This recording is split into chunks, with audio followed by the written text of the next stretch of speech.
Mbuyomu chipani cha Democratic Progressive Party chidatchula kuti chimalemba anthu ntchito koma ntchito zake sizimaoneka bwinobwino kuti anthu amenewa amagwira ntchito zanji chonsecho salale mwezi ndi mwezi imakhala ikulowa ku banki. Mungokumbutsana anthu ena ake adalembedwa ntchito ngati malekchala a ku University ya Mbombera koma tonsefe amalatiuza kuti ku Malawi kulibe university yotchedwa Mbombera koma kunali anthu ena ake ndithu amapochera ndalama zaboma mwezi ndi mwezi kuti iwowo ndi aphunzitsi akusukulu imeneyi. Leronso Aruara amacheza ndi Leah Malekano pa programu imachita kuti Zodiac Exclusive kumenekonso akhangati abudula mmemo wagulu kumene akunena kuti chipani cha Malawi Congress Party nachonso chikumalipira anthu ndalama za nkhaninkhani kuti adzigwira ntchito zosaoneka bwinobwino kuti iwo amagwira ntchito yanji mboma koma chonsecho ndalama zikumalowa ku akaunti kwawo. Titi tikhale limodzi kuti timve kuti Aruara akuti bwanji kuti kwani imeneyi ku MCP kuti imayenda bwanji kuti iwo wansokankhata akutitu adali mmodzi mwa anthu amene amalandira ndalama koma ntchito yake simaoneka kuti iwo akuli akugwira ntchito yanji. Titi tikhale limodzi kuti azifotokozeoka kuti zimezi zimayenda bwanji. Chiyembekezo chanu chinali choti mukathamanga mukalowa mboma nanunso mukhale ndithu pabwino mukapezeti maudindo paseneti maudindo mboma. That thing I have to say honest. My contract with the government, the contract, the State House. I'm a gardener as I'm talking. The gardener, the kadi, your gardener. Actually, me nagira yo. 100% your gardener chapel. I was appointed. And to me, it was an honor. And that appointment came just after I buried my father.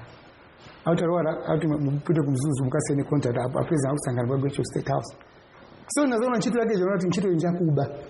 asked my bosses, I pay them 50,000 every month. So I remember kufusa mafuso. Kwa nchitu mene mtago kuzata bwanji. Haya mzingo gwira nchitu. Ndemo atinali yokuba? Nchitu yokuba. Munjira yanji. When you get a job, like you are a journalist, akupasa nchitu utini ndo na journalist. They tell you my ethics. They tell you the conditionalities and nchitu yangu. Muzi gwira nchitu mokutu. As now, mukapanga interview wara, mukapanga mokutu. Nchitu kungo nipasa uti nzingo renda salary. Omumango landira salary basi. To me, that was a stealing job. Inali ya zaka zingati? Serious contract. Ndemo na igwira zaka zingati? I'm still working. Omukumala ndira benda ndalama za Malawi.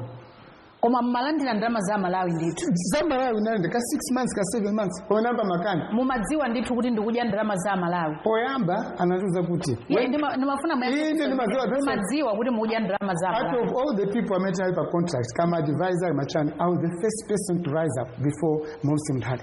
And Morsi Mthali followed me. For 7 months munadya ndalama zingati pa mwezi? I think it's nice and could not say. Amakupasani zingati mwezi uli wose? I think I cannot reveal that because that's too. But that was very money. Simhati kunali kuba ndi munazindikira kuti kunali kuba. Yeah, and I was even advocating for say multipass my job description and some conditionalities that tikazacho kwambomo tsamangidwe ngati anthu akuba. So that thing koma munabako mumavomereza I regret najiza kuba and aina kudia mpaka lero on contract. So you can confirm to us now kuti zija zimene anthu ankanena mbuyomu zokuti DPP inali ndi anthu amene analemba ntchito mboma nkumalipira koma sakugwira ntchito zikuchitikanso pano. That thing is there. And what is happening is quite ino ndimboni kuti mwalandira. I can even tell the people who are working kuboma kungolida ndama za ulele sapita kunshito.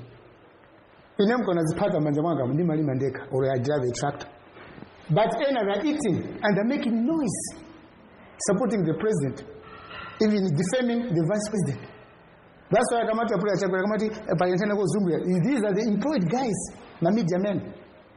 Mwati defaming the vice president. Yeah. Zukuchitikaso.